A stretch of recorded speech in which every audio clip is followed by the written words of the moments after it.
Hi, Michael. Welcome. Susan, thank you for having me.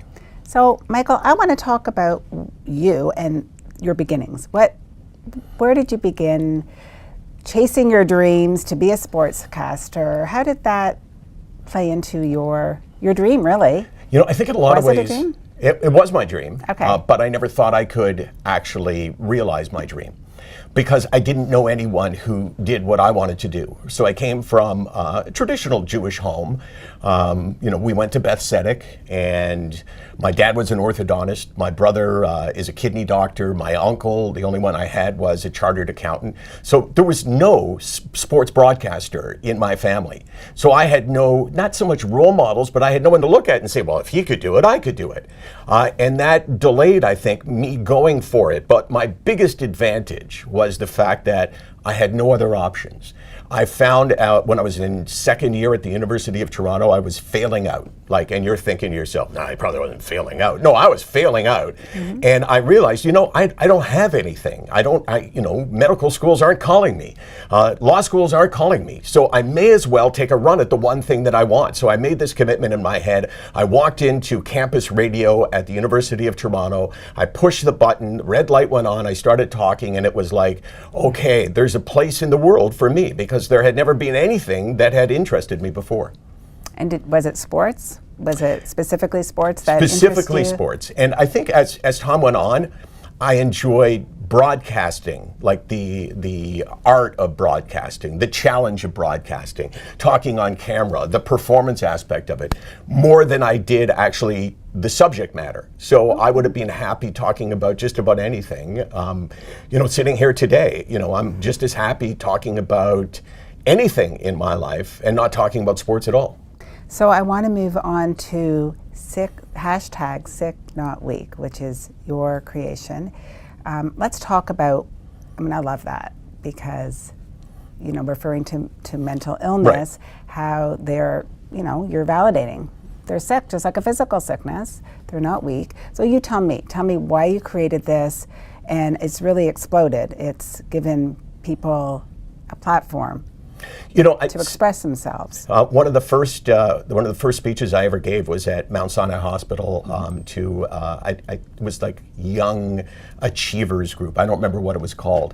And I'm up there, and I'm a little bit surprised that people aren't challenging me on the idea that a mental illness like depression is no different than a physical illness like cancer or heart disease or lupus or anything like that, because that's at the heart of the stigma. If you believe that depression is just as devastating, just as based on a physical change in your brain, then there's no stigma there. It's when you think that it's different, when you see it as, you know what, I understand, but.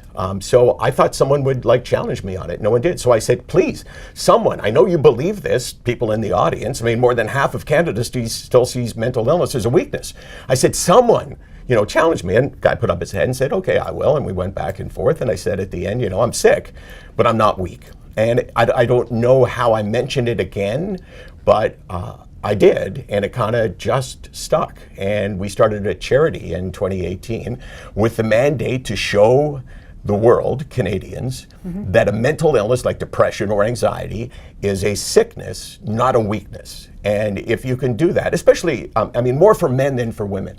Men are so afraid of being perceived as weak. And if you see your struggles with your mental health as being a weakness, you're never going to tell anyone. And if you don't tell anyone, your relationships will crumble.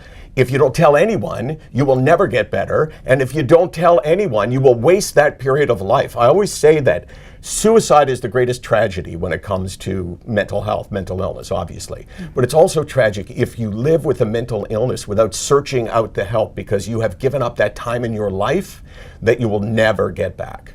I was sneaky looking at your tattoo. What is this all about? What does it mean? 11/24/08 YUL MH5210400. 11/24/08, November 24th, 2008. YUL is the Montreal Airport code. MH521 is the Marriott Hotel Room 521. 0400 is 4 a.m. in the morning. I have battled anxiety all my life, and I have battled depression at that point for 10 years. And I memorialized this on my arm because this was the worst moment or moments in my life. I sat on the edge of my bed after just a terrible year and a half, and I thought to myself, that's why people take their own lives. Because the pain that I was in, which by the way is almost impossible to describe to someone who's never been through it. We associate pain, physical pain with, ow, oh, my arm is hurting me. How do I describe depression's pain? But I can describe the depth that I was more afraid to have to go through the next day, doing the show, seeing people, being with people. I was way more afraid to have to do that than I was of dying.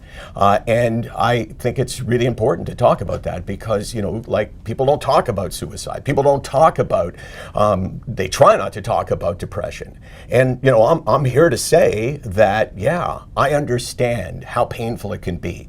I understand how bad it can be. I understand the idea of losing self-esteem, which we all do. I understand the idea of losing the ability to experience joy, which we all do. I understand the hopelessness, the loneliness. But the thing is, you can tell from how I'm saying it. I'm not ashamed. I'm not embarrassed. And one more, I'm not weak. You're definitely not weak. And I really like that idea because it's a conversation starter. It is. And that's exactly the perfect point. That's, you know, how I try to do it. So when I walk my dog during the summer and I'm wearing short sleeves, I'm just walking like this. Oh, you noticed that, did you? No, but it is very important. But, you know, for families out there who have a loved one who have, you know, someone struggling with mental illness on some level, you know, how can they help besides, you know, validating how they're feeling? We don't know. Like you said, we can't know how you are experiencing this. So what can we possibly do to help them so they don't go into despair and, God forbid, take their life? Or, you know, Susan, that's a question that is really difficult to answer because instinctively, we have no idea how to help someone with a mental illness. Physically, with an illness, we do, right? If someone had knee surgery, you know, oh, how can I help them? Oh, wait a second here, you know, I can help them over to the couch or whatever. Absolutely. But with mental illness, we have no clue. And it starts with this one thing. Say these words, if you haven't been through it. I don't understand. But I thought I did, because kind of we all have, I call it the arrogance of the healthy brain, is we think, okay, well, you know, I've been through bad times. I've had times in my life when I didn't go out of bed. I've had times in my life when I was sad, when I was anxious, but I didn't have to say, well, look at me, I have an illness. You know, I have to go on medication.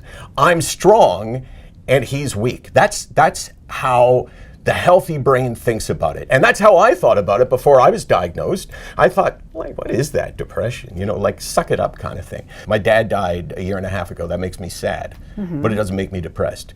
I went for an MRI a couple of months ago and waiting for the results. I was anxious, but that's not general anxiety disorder. Anxiety, angst, sadness, natural part of life, inevitability. But what's not inevitable and what we all don't go through are these illnesses, depression and anxiety. And if you can make it clear that you don't understand, I think that's a huge leap forward towards doing your best to help. Well, Michael, it was really nice getting to know you, and I'm so thankful that you're here and sharing your story and that you're doing well. Thank you for that. Thank you for giving me the chance to tell my story.